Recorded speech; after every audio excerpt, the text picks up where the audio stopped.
Entre 24 de agosto de 1820 e agosto de 1833, a cidade de Porto foi protagonista de muitos dos principais acontecimentos políticos e militares que têm lugar durante esse período.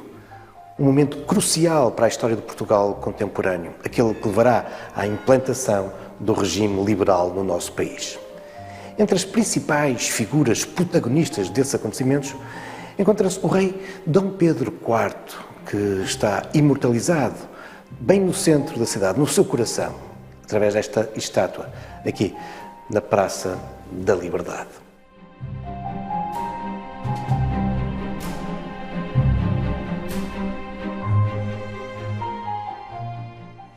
Foi de facto muito intensa a ligação do rei com a cidade. Apesar de, em rigor, do ponto de vista da presença do monarca no Porto, ela se ter limitado a um ano, mas a um ano decisivo. Dom Pedro, depois de desembarcar a 8 de julho de 1832 na Praia da Memória, à frente do seu exército libertador que vem tentar derrubar o seu irmão Dom Miguel, Dom Pedro acabará por ficar cercado no Porto durante um ano, o famoso Cerco do Porto.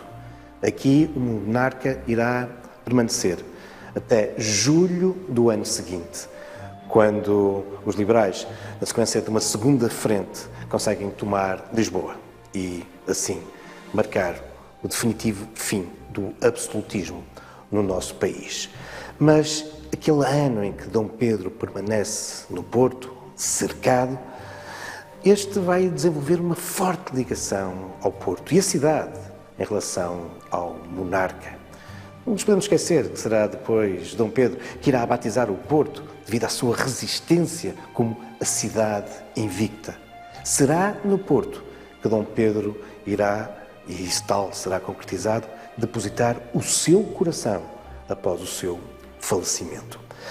A ligação de Dom Pedro à cidade materializou-se de muitas formas. Uma das mais simbólicas passa pelo facto de ter sido eleito provedor, o mais alto cargo, daquela que era uma das mais antigas instituições da cidade do Porto, a Santa Casa da Misericórdia do Porto. Aliás, encontramos-nos num espaço que evoca a memória dos provedores desta instituição, já com mais de 500 anos. E entre eles, aqui temos também um destaque para o Conde de Samodães, o primeiro provedor nos finais do século XIX, a começar a pensar e a querer materializar o espaço onde nós nos encontramos, o Museu da Misericórdia do Porto.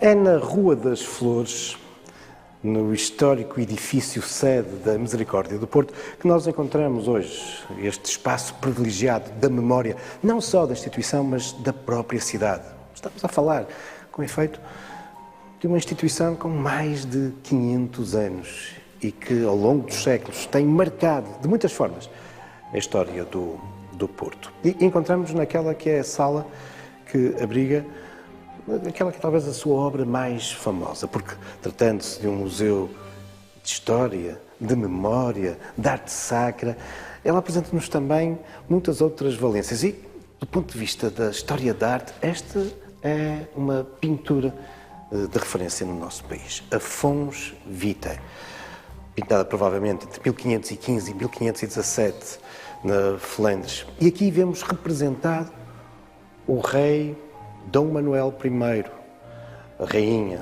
os príncipes, as infantas e outros elementos da corte. E esta pintura tem tudo a ver, afinal, com a própria origem da Misericórdia do Porto. Com efeito, embora o documento mais antigo que se conhece ligado à instituição seja logo dos inícios do século XVI, a verdade é que a instituição terá surgido, muito provavelmente, na sequência de uma carta que o rei Dom Manuel escreve apelando para a cidade e apelando a que os vereadores, os juízes, os fidalgos, os homens bons do Porto criassem aqui na cidade aquilo que no ano anterior a sua irmã, Dona Leonor havia criado em Lisboa a Misericórdia de Lisboa. No fundo, um apelo para que a sociedade civil se envolvesse num conjunto de obras que procuravam responder às necessidades da sociedade. Quem ofereceu esta pintura à Misericórdia estava seguramente envolvido em todo esse processo, aqui retratando o rei e o rei que, juntamente com a sua família, se encontram aos pés da figura de Cristo e de uma taça que vai recebendo o sangue que jorra do corpo do crucificado. O sangue que garante a vida eterna, a fonte da vida. Mas, afinal, que obras eram essas que se procurava que as misericórdias respondessem? Aqui no museu é-nos explicado de uma forma muito interessante.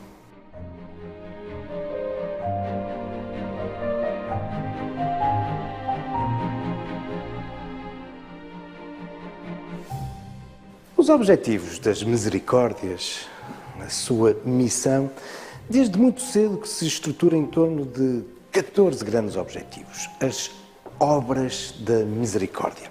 E dividem-se em dois grupos, 7 espirituais, fundamentalmente objetivos religiosos, e depois 7 obras, 7 objetivos corporais. E serão estes, fundamentalmente, que farão com que, ao longo dos séculos, as misericórdias, e muito particularmente a Misericórdia do Porto, acabem por ter um papel muito relevante, marcante, nas comunidades onde se inserem. E percebemos isso se soubermos que essas 7 missões, essas 7 obras, passam, por exemplo, pelo objetivo de visitar e curar os enfermos, fazendo com que a Misericórdia do Porto, desde o momento que é fundada, vá herdar uma série de pequenos hospitais de origem medieval, dando depois, mais tarde, origem ao famoso Hospital Dom Lobo, mais tarde ainda, ao Hospital de Santo António, ou nos nossos dias, estruturas hospitalares de referência na cidade, no meu caso do Hospital da Perlada. Mas entre esses objetivos encontrava-se também, por exemplo, o enterrar os finados e também o de cuidar dos presos. E isso foi um papel importantíssimo durante séculos das misericórdias. E, claro, abrigar os peregrinos, dar de comer a quem tem fome, vestir os nus, matar a sede a quem tem sede. E por aí percebemos da grande relevância social que as misericórdias tiveram ao longo dos séculos. Ora, para conseguir isso, era preciso dinheiro.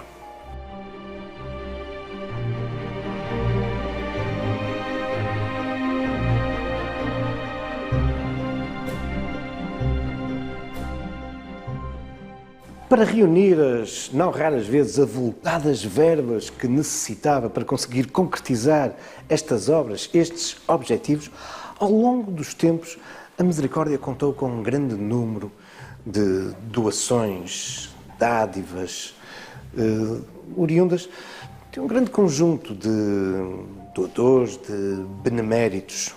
Gente endinheirada, mercadores, homens de negócio, outras vezes gente com importantes bens fundiários.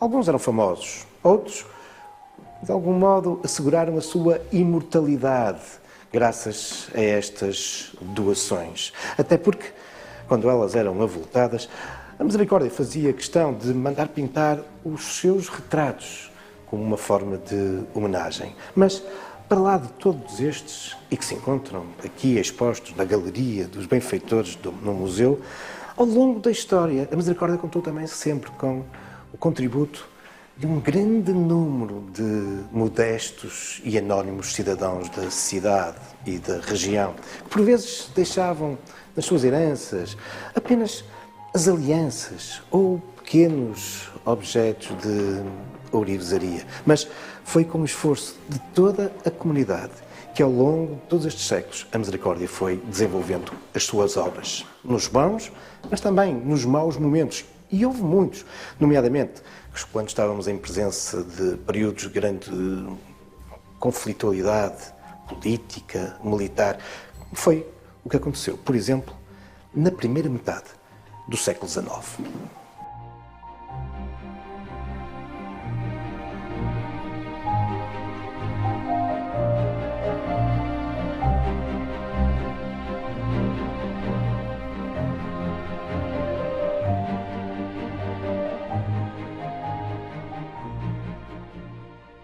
facto, essas primeiras décadas do século XIX foram marcadas por uma enorme turbulência. Desde logo, as invasões napoleónicas no início do século, que levam a corte, a rainha, o príncipe regente, o futuro rei Dom João VI, a deslocarem-se para o Brasil.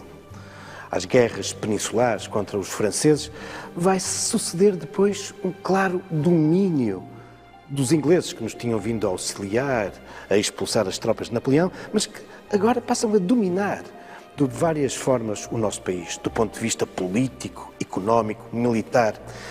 Portugal transformara-se numa colónia inglesa. Isso vai também contribuir muito para algum descontentamento de muita da elite portuguesa.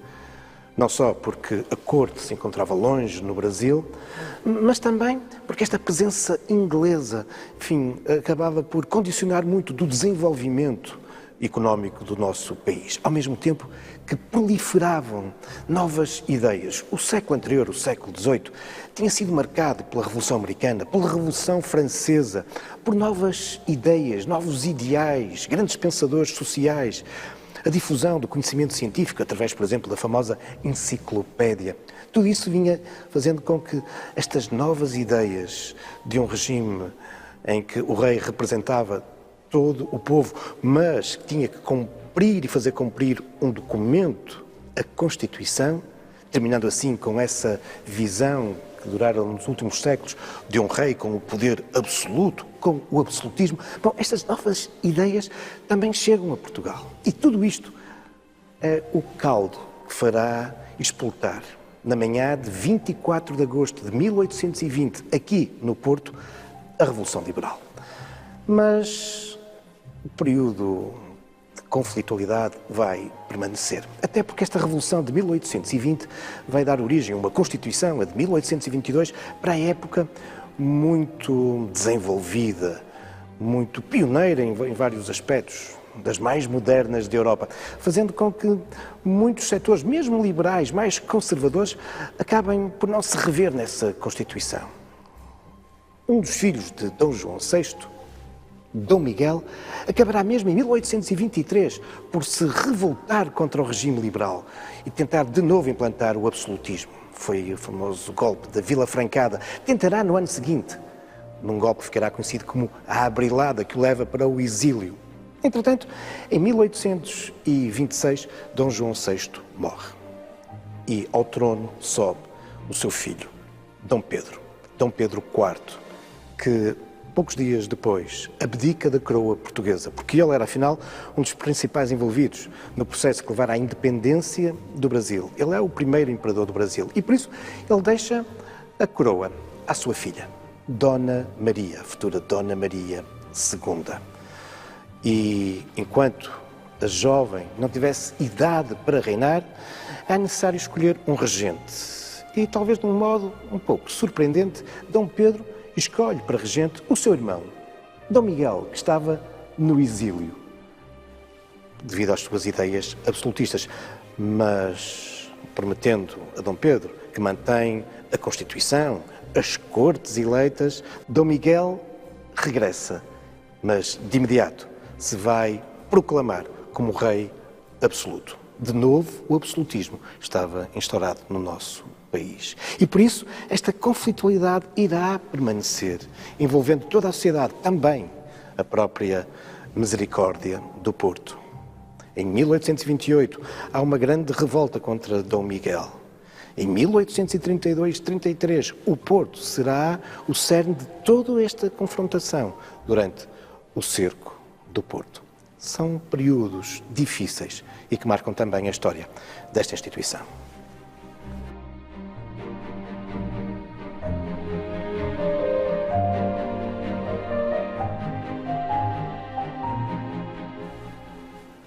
Toda esta turbulência e instabilidade política, mas também militar, durante esses anos, não deixou com efeito de se refletir na Misericórdia. Muitos dos principais responsáveis pela instituição, provedores, mesários, vão se alternando entre liberais e absolutistas.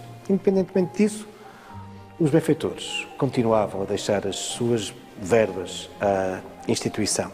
Mas, de algum modo, o pendor mais liberal da cidade acabou por se refletir de um modo muito mais evidente nos destinos e na ação da instituição. E prova disso é o que acontece em 1829.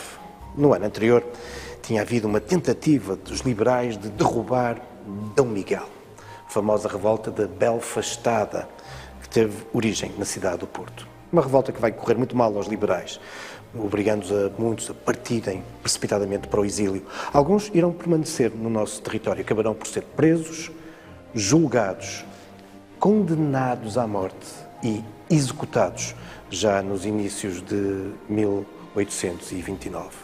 E é a misericórdia do Porto, claro que cumprindo, como vimos há pouco, uma das suas obras, a ter que dar sepultura aos mortos, mas é exatamente a misericórdia do Porto que vai tratar de dar sepultura aos sentenciados desta revolta. Aqueles que viram a ser conhecidos mais tarde como os mártires da pátria ou mártires da liberdade.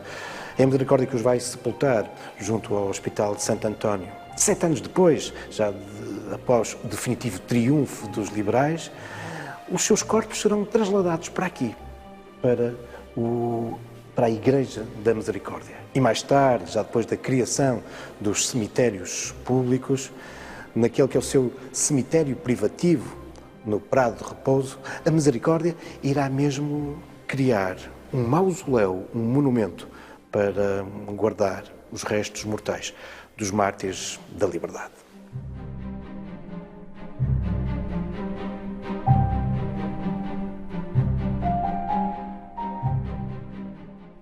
Estes soldadinhos de chumbo evocam-nos aquele que vai ser o confronto final entre os liberais e os absolutistas, e onde o Porto volta a estar em lugar de destaque.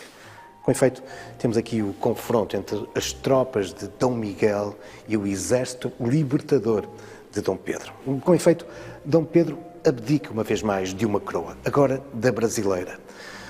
Regressa à Europa, depois aos Açores, onde vai organizar um exército com um destino: desembarcar em Portugal e derrubar o seu irmão, Dom Miguel, derrubar definitivamente o absolutismo e instaurar de novo o liberalismo, devolvendo a coroa à sua filha. O desembarque vai ocorrer a 8 de julho de 32, na Praia da Memória, às portas do Porto. E é no Porto que Dom Pedro, como há pouco vos dizia, irá resistir durante um ano o cerco do Porto, mas garantindo, desta forma, o definitivo triunfo do liberalismo no nosso país. Em agosto de 33, Dom Miguel acaba por levantar o cerco à cidade. Ele vai ainda resistir durante alguns meses, mas em maio de 1834 acabará por assinar a Convenção de Évora Monte e partir definitivamente para o exílio, para a Áustria absolutista. Mas durante todo esse ano, Dom Pedro tem de facto uma presença marcante na cidade. Uma cidade que se coloca do lado do exército libertador. E só assim se percebe como é que 7.500 homens resistiram a um cerco de mais de 40.000, porque de facto não eram só 7.500, eram esses e os muitos portuenses que vão bater-se ao lado das tropas de Dom Pedro. Esta forte ligação da cidade ao monarca acabará por se refletir em muitos aspectos, incluindo com a ligação do rei à Santa Casa da Misericórdia do Porto.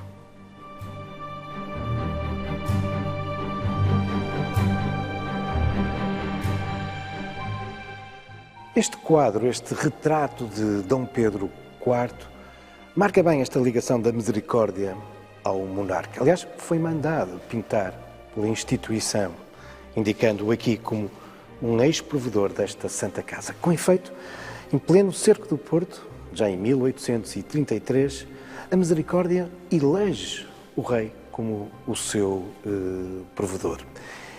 E Dom Pedro vai tomar de imediato uma série de iniciativas que aqui, nesta pintura, nos aparecem em destaque, nomeadamente propondo à mesa da misericórdia que se escrevesse uma carta a todos os homens ricos da cidade, convidando-os para serem irmãos da misericórdia.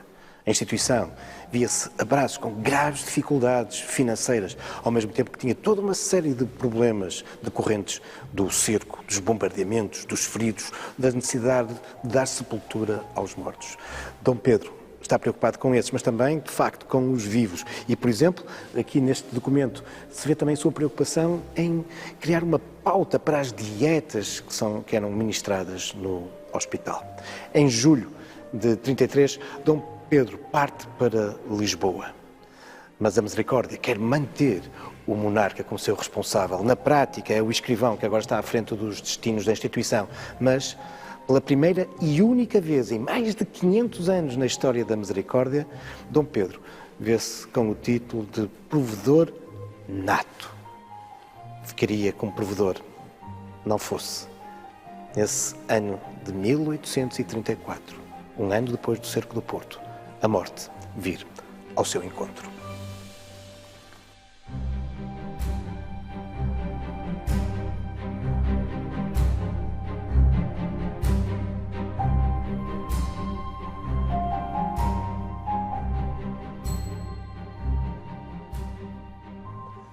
Encontramos agora num outro espaço de grande valor histórico e patrimonial da Santa Casa da Misericórdia do Porto, a Quinta e a Casa da Perlada. É aqui que, nos nossos dias, por exemplo, se encontra o arquivo da instituição. Mais de meio milhar de anos de documentação tão relevante para a história do Porto. Mas é aqui também que, por exemplo, encontramos esta belíssima sala, a Sala dos Provedores, que nos apresenta vários retratos pintados de algumas dessas figuras marcantes também para a história da instituição e da própria cidade. Mas é aqui, no espaço contíguo, na designada Sala Barroca, que nós encontramos um outro testemunho da relação de Dom Pedro com a cidade. Trata-se de um tremó do século XIX e que nos apresenta uma curiosa pintura.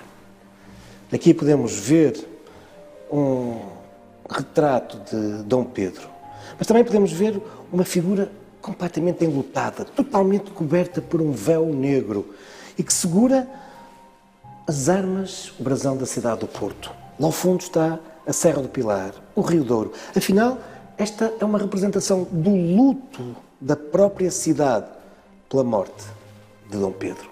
Sim, o monarca não sobreviveu muito tempo ao cerco do Porto. Morre em 24 de setembro de 1834, apenas um ano depois do fim do cerco. Dom Pedro vinha do Brasil já adoentado, uma doença pulmonar. As condições terríveis do cerco fizeram-lhe agravar a sua doença e ele sobreviveria apenas 12 meses ao final do cerco. Mas logo após a sua morte e numa forte ligação simbólica que estabelecera com o Porto, o coração do monarca, cumprindo a sua vontade, foi-lhe retirado e depositado até hoje na Igreja da Lapa. Mas isso são já outros factos, também algumas lendas, futuros caminhos da história.